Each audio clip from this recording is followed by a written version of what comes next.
miércoles a esta hora uno sabe que es el momento de viajar, de conocer, de disfrutar, de sumarnos a la recorrida con imágenes, con relato de Rubén Russo desde Berazategui, porque esto es Fotos con Historia. Es el segundo programa ya de este año. En el primero hicimos un anticipo de lo que tendríamos durante el 2022. Y ahora vamos a comenzar a recorrer cada uno de los lugares que nos propone Rubén Russo desde Berazategui. Nos vamos allá para que nos cuente a dónde vamos hoy. Rubén, buenas noches, ¿cómo estás? Hola Sergio, buenas noches, ¿cómo están? Buenas noches a la audiencia, ¿cómo están? Rubén, yo no quiero anticipar mucho, pero creo que vamos a ir a un lugar no solamente cargado de historia, sino también de vidas alrededor de lo que ha sido esta industria en nuestra Patagonia y sobre todo en la zona de Comodoro Rivadavia. Sí, así es, vos lo dijiste, mucha historia y mucha impronta en Patagonia, alrededor de todo lo que fue el proceso de descubrimiento del petróleo, sobre todo en ciertas zonas o en ciertas cuencas también, como le dicen, que es una de las más importantes que hay en el país. Bueno, y todo lo que se generó a partir de este tipo de industrias, como otras también en algunos otros lugares donde la gente se empieza a movilizar o empieza la gente a llegar desde muchos lugares. Este es un caso específicamente así. En la industria del petróleo hubo mucha gente que vino sobre todo de lugares del norte, donde ya se estaba buscando y logrando petróleo, pero en estos casos por empresas que no eran nacionales. En el caso que vamos a estar hablando hoy, vamos a estar refiriéndonos prácticamente a todo el trabajo de lo que después sería nuestra YPF, y todo eso nos lo va a brindar este gran lugar, que confieso que lo descubrí en este último viaje que realicé. Yo, sí, o sea, siempre pensé que digamos lo que había referente al petróleo, perdón, por la zona, era lo que está en Astra, que también es un museo al aire libre, donde hay un montón de maquinarias y pertrechos que se refieren al museo, pero realmente no sabía que había un Museo Nacional del Petróleo. Y también me encontré lo mismo que decía la venta del programa, que es uno de los 4 o 5 museos más importantes del mundo, junto a Rusia, Estados Unidos, Canadá, países con una larga tradición de la búsqueda de petróleo por el nivel que tiene y por la envergadura física que tiene el museo. Además, Rubén está ubicado en un lugar sumamente histórico, ¿no? Un lugar que tiene unos 115 años de antigüedad en cuanto al descubrimiento del petróleo. Allí estuvo uno de los pozos de los primeros. Acá es la cuna. Bueno, ya lo dije en algunos otros lugares, este es otro museo de sitio, claro. Porque ahí vamos a ver unas fotos donde hay emplazado un monolito que es como un tubo que tiene la fecha, que es el 13/12/1907, cuando en ese mismo lugar el pozo número 2 es el que descubre el petróleo en Comodoro Rivadavia. Exactamente en ese mismo sitio estaba montada la torre donde se extrajo, y a partir de ahí, bueno, por eso es un museo de sitios. Se genera todo este lugar interno donde está toda la infografía que vamos a ir viendo en el primer y segundo bloque de este programa. y después todo el espacio exterior donde vamos a ver todo lo, digamos, lo más robusto, lo más voluminoso, que es todo lo que era en medio de transporte, las torres de búsqueda y bueno, todo lo que es pertrecho mayor, digamos, para la búsqueda del petróleo. Rubén, si mal no recuerdo, yo alguna vez leí que buena parte de este museo fue conformado a partir de donaciones de personal o ex personal y también de las familias, ¿verdad? Sí, esto es así, como ocurre por suerte con varios museos, sobre todo los museos pequeños, los museos de pueblos, que son alimentados por esto de que la gente siempre tiene, de que quedó en alguna estancia, de que, bueno, en este caso también, tal vez en menor medida, porque bueno, YPF es una empresa muy vieja y muy grande, y hay muchísimas cosas de las que utilizaron ahí, pero hablando con gente que verdaderamente conoce sobre el tema, me contaba que debería haber mucho más, inclusive de lo que hay. En eso siempre está ahí el museo tratando de buscar y conseguir cosas nuevas para traer ahí, pero imagínate que eso, bueno, hasta el día de hoy, pero digamos lo más viejo fue muchísimos años, desde muchísimos años atrás, y YPF se termina de conformar, si no recuerdo mal, en el 22, en 1922, en el gobierno de Irigoyen, que es presidida por Enrique Mosconi, y a partir de ahí prácticamente no cesó de trabajar.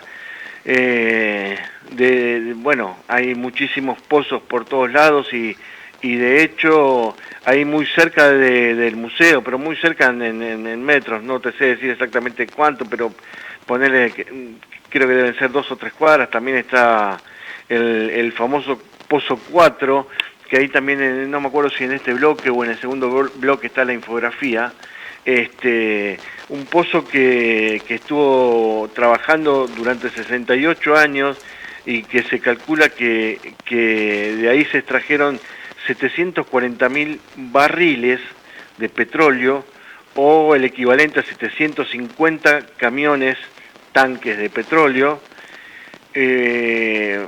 Otra comparativa hace que vos imagines una pileta de 1 cuadra por 1 cuadra, por 15 metros de alto, llena de petróleo. Bueno, todo eso lo generó un pozo, el pozo número 4, que estuvo ahí a muy pocos metros también trabajando durante 68 años. Aparte, bueno, imagínate del resto, imagínate todos los que hubieron y hay en el país. Totalmente, Rubén. Bueno, ya estamos ahí en el segundo bloque, donde podemos observar algunas de las salas que uno, bueno, entiende que son para recorrerlas, pero también entiende la emoción que sentirán aquellas familias, aquellas personas vinculadas al petróleo cuando recorren estas salas. Sí, totalmente, porque como todo emprendimiento, por así decirlo, como toda industria que va perdurando en el tiempo, hay generaciones Claro. de trabajadores petroleros. Inclusive, informándome un poco de esto, hay gente que viene de otras provincias, como te dije, sobre todo del norte, porque ahí predominaban los trabajadores que venían, ya a fundar pueblos también. Hay gente que viene a conocer en lo que es la actualidad, lo que fueron las tierras y los lugares donde de alguna manera vivieron un poco sus antepasados, ¿no? Donde trabajaron, donde forjaron su futuro, hasta que murieron o hasta que terminaron de trabajar. Acá en este segundo, bueno, el museo realmente es muy didáctico en las salas, para ver, hay mucha infografía, mucha fotografía, o sea, uno verdaderamente sale con un panorama bastante completo de lo que es la extracción del petróleo, porque bueno, uno cuando decís, bueno, ¿qué es el petróleo? Y nos retrotraemos a nuestra primaria, cuando decimos, bueno, se murieron los dinosaurios se quedaron ahí, pasaron los años, los dinosaurios se pudrieron, se hicieron petróleo y ahora estamos sacando. Que es algo bastante abreviado. Entonces uno tiene la posibilidad de tener otro tipo de información en forma bastante didáctica sin tener que hacer un mayor esfuerzo de interpretación, y eso está bueno porque sirve tanto para chicos como para grandes. Ahí explica perfectamente cómo es que estos, digamos, esto se empieza a formar 200, lo comento rápido, aproximadamente 220 millones de años atrás, en la era mesozoica, donde los continentes no estaban separados como estaban ahora, sino que era Pangea, prácticamente un solo continente armado, y ahí es donde en toda los lagos y en parte del mar, todos los digamos, los organismos, la flora, la fauna, todo lo que estaba ahí, a medida que en todo... porque realmente es algo... uno no puede imaginar 220 millones de años. Uno recuerda de cosas de 10, 15 años para atrás y a lo mejor no puede creer cómo pasaron ciertas cosas. Imagínate tratar de interpretar 220 millones de años. Así que, bueno, en todo ese tiempo, todos esos organismos, toda esa flora, toda esa fauna fue muriendo, fue formando parte del fondo del mar. Cada vez el fondo del mar se hacía más alto o más grueso, y eso, bueno, creaba una presión que lo iba hundiendo más, se formaba algún tipo de roca por esa presión, por esa temperatura, por esa falta de oxígeno, y ahí es donde todo eso empieza a transformarse en petróleo. Claro, Rubén, además de poder acceder a esta información a través de cada una de las salas, lo que también te genera muchísimos recuerdos son esos surtidores de YPF o esas viejas estructuras arquitectónicas de aquellas estaciones de servicio que vimos aquí en el sur, en todos lados, de aquella YPF. Sí, exactamente. Puse esa foto a propósito porque uno va todavía por algún pueblo de Patagonia. Me viene a la mente rápidamente Firroy, donde hay dos surtidores frente a un viejo hotel. Firroy está por ahí también por Ruta 3, así que es muy fácil de ver, y hay en otros lugares obviamente.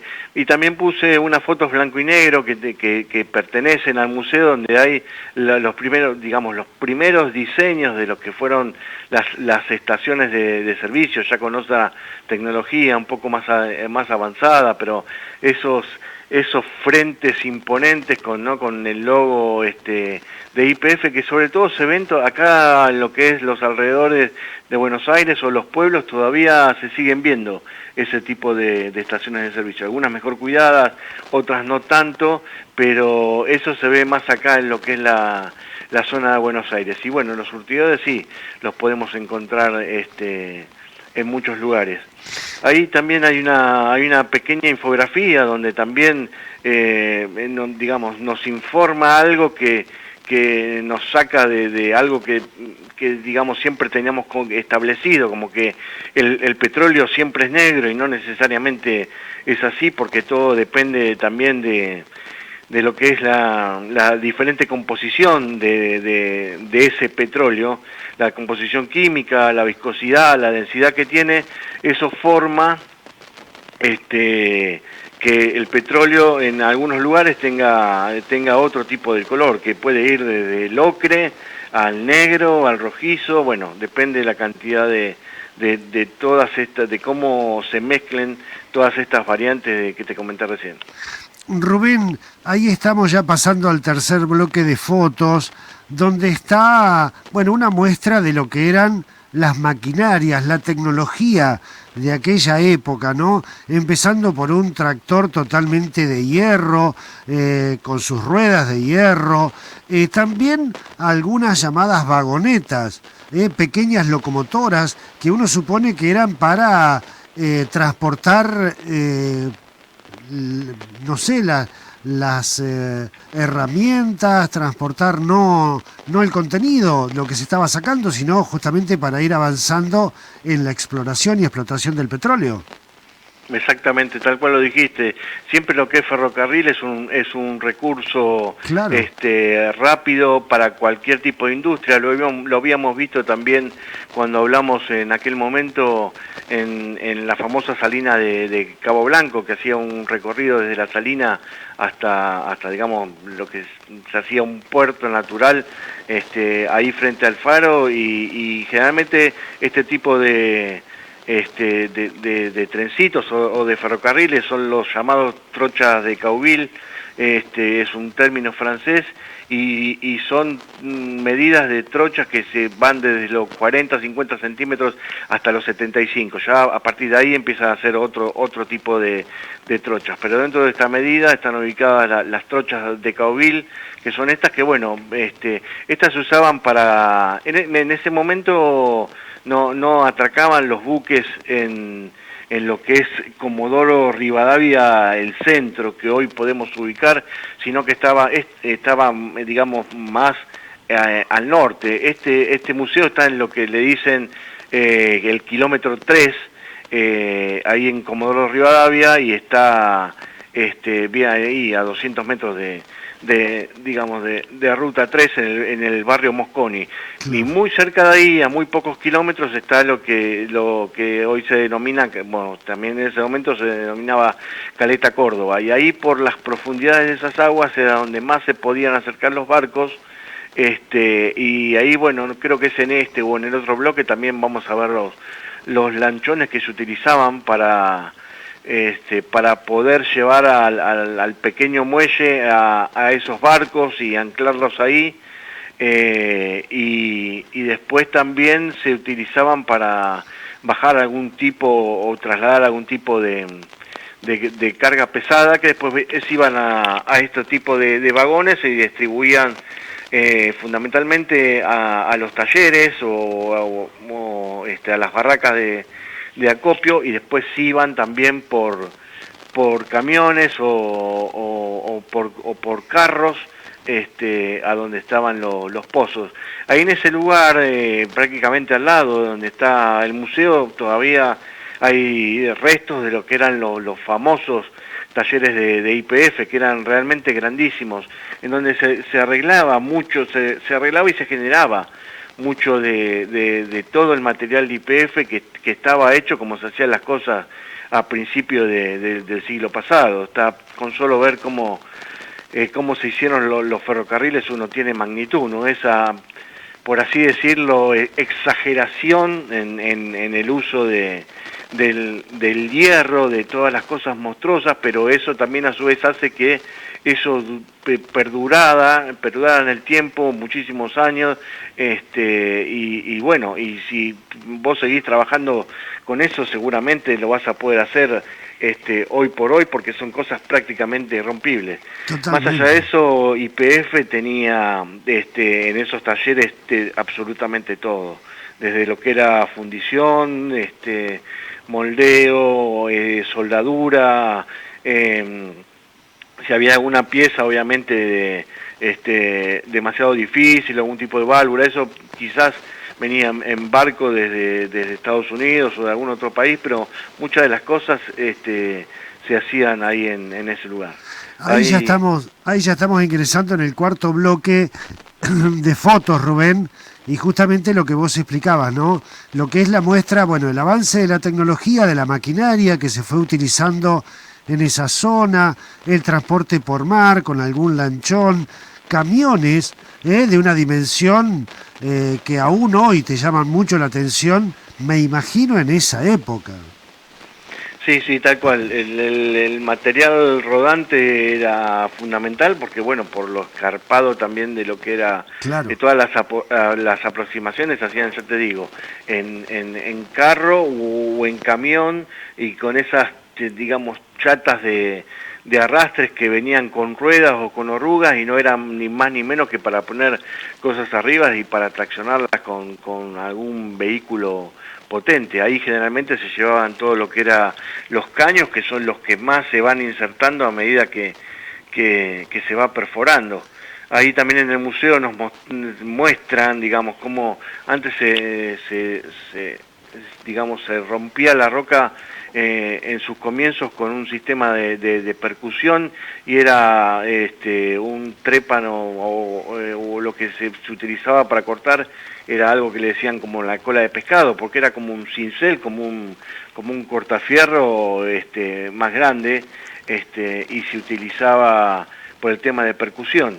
Y eso, a medida que fue pasando el tiempo, se suplantó. También lo habíamos visto, pasaron ahí unas fotos, un trépano que tiene 3 cabezales, por así decirlo, que no solamente gira en ese eje, sino también gira cada uno de los cabezales, haciendo como un efecto de sierra, ¿no? Comiendo el material, y se extrae, primero también se inyecta agua para que ese trabajo en la roca no levante temperatura.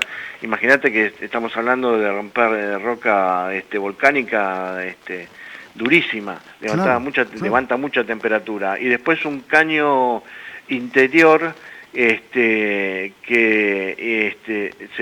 digamos, por el cual toda el agua esa que se mandaba, a pesar de también para bajar la temperatura del trépano, y eso hacía que toda esa roca molida fuese por un caño interior, como una forma de lodo, y pudiese ir despejando la perforación para poder seguir.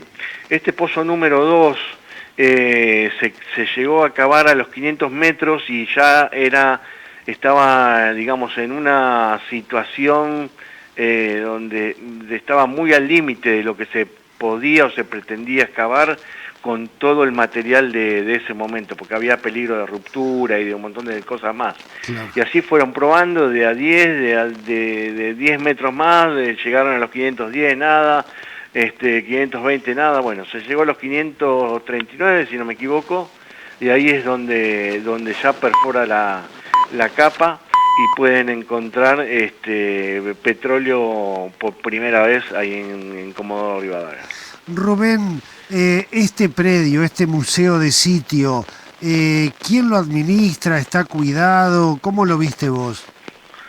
Lo administra, si no me equivoco, ahora la Universidad Nacional de la Patagonia. Ajá. Si no es esa, sí, creo que es esa. La San Juan Bosco. La San Juan Bosco, sí, claro. Exactamente. Esto, digamos, lo mantenía YPF hasta el momento de la privatización que sufrió YPF allá por los 90, si no me equivoco, y a partir de ahí, con buen tino, no sé cómo habrá sido la movida, pasa a depender, no queda en esas manos privadas, sino pasa a depender de esta universidad, y es la que a partir de ahí lo lleva adelante.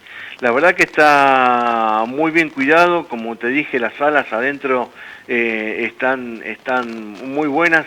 Tiene un simulador donde entran pocas personas, pero tiene un simulador que tiene pantallas alrededor y que te hace de alguna manera vivir en esas pantallas como por ejemplo, un trépano va rompiendo la roca y se va metiendo, y todo lo que pasa en ese proceso. Tiene un piso, digamos, que vibra, lo cual le da más realidad a todo ese efecto. Es como que estuvieses entrando en la excavación, en el momento de la excavación de un pozo de petróleo. Algo realmente muy bien logrado y que sin duda asombra, creo que a los chicos como los grandes.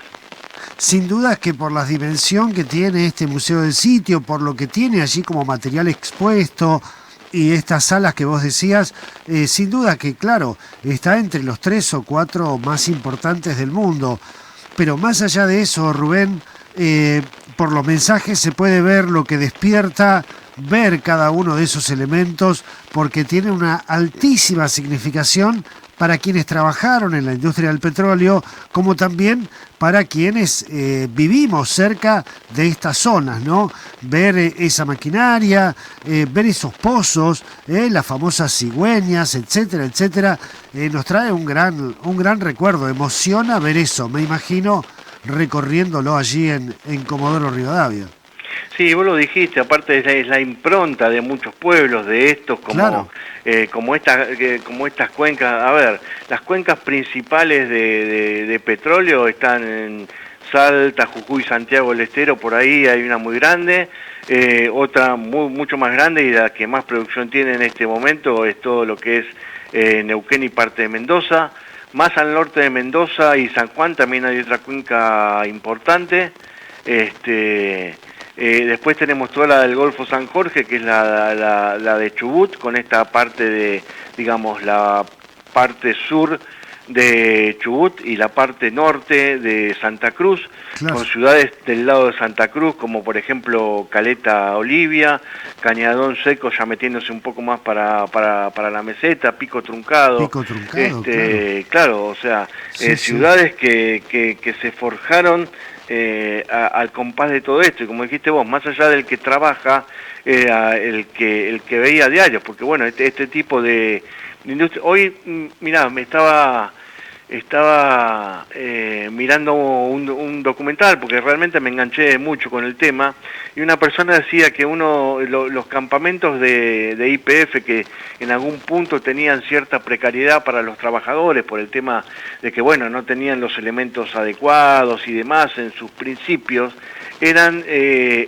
mucho más completos que muchos pueblos de los alrededores o de cualquier provincia, porque esos lugares tenían sus escuelas cerca, su sala o su hospital de primeros auxilios, su correo, o sea, tenía un montón de cosas de la vida normal en los alrededores de ese lugar por la cantidad de gente que tenían, que a lo mejor muchos pueblos ya establecidos no tenían eso, a lo mejor tenían una estación de ferrocarril, pero no tenían un médico, no tenían una sala de auxilio, así que Sin duda. tenían cierta precariedad en algunas cosas, pero bueno, tenían mucho de lo que les faltaba a otros lugares en ese momento.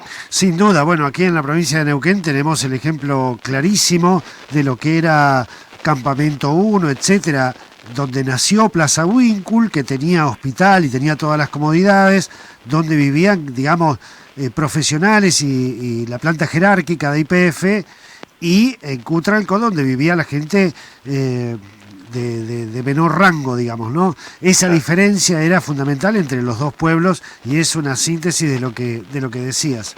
Rubén, se nos ha terminado el tiempo, pero la verdad que ha sido un golpe de imágenes, de recuerdos que sintetiza toda una Patagonia, toda una vida en la Patagonia, la industria del petróleo, los pueblos que vivieron en la industria del petróleo, los que aún viven, porque esto es también parte de la vida actual. Sí, sobre todo lo más referente que tenemos o lo que más se escucha últimamente es todo lo que es Vaca Muerta, ¿no? Y todo Totalmente. lo que eso implica. Déjame decirte también que justo me estaba acordando que esas vagonetas, esa trocha de Cauville, había algunas que contenían, las que estaban abiertas tipo carga, había algunas que tenían asientos adentro porque se llevaban a los chicos de la escuela desde el campamento hasta la escuela si no quedaba cerca y después se los volvía a traer al lugar. Claro. Así que imagínate, en una locomotora, en un vagón a la escuela y feliz de la vida, voy. ¿Qué te parece? ¿Qué te parece? Y bueno, la verdad, te voy a serte honesto, una grata sorpresa para mí. Me parece que es un lugar que no tiene todavía, digamos, la difusión que debería tener, porque, digamos, a quien le guste la Patagonia, la impronta petrolera está en un montón de lados y eso causa curiosidad y digamos el lugar donde está emplazado, a 200 metros de Ruta 3, o sea, quien pase por Comodoro Rivadavia y quiera seguir más al sur, inevitablemente pasa a 200 metros de la puerta de este lugar. Así que creo que vale muchísimo la pena poder hacer un parate, poder ir a visitarlo en una hora hora y piquito se hace muy bien, porque tiene mucho realmente para ver. Las visitas son guiadas y muy didácticas y muy bien explicadas. Tiene un costo ínfimo, no recuerdo ahora cuánto fue el de enero, una cosa así como 200 pesos, una cosa por el estilo, pero no mucho más de eso. Y bueno, el lugar donde se encuentra. Aquellos que quieran hacer algo un poquito más rápido, un poco más atrás de eso, creo que debe ser... Por ahí me equivoco, perdón, para los de la zona debe ser kilómetro 8, donde está, muy cerca de donde está la entrada de Astra, está también un pequeño museo así a cielo abierto, ya no con galerías y demás, pero donde se puede ver desde válvulas y todos los elementos, torres, caños y todos los elementos que utilizaban también para el petróleo.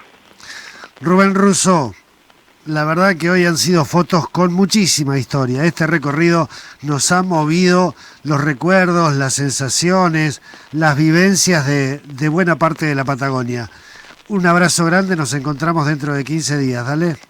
Bueno, muchas gracias, ojalá que haya gustado, te mando un abrazo y bueno, saludos para toda la audiencia.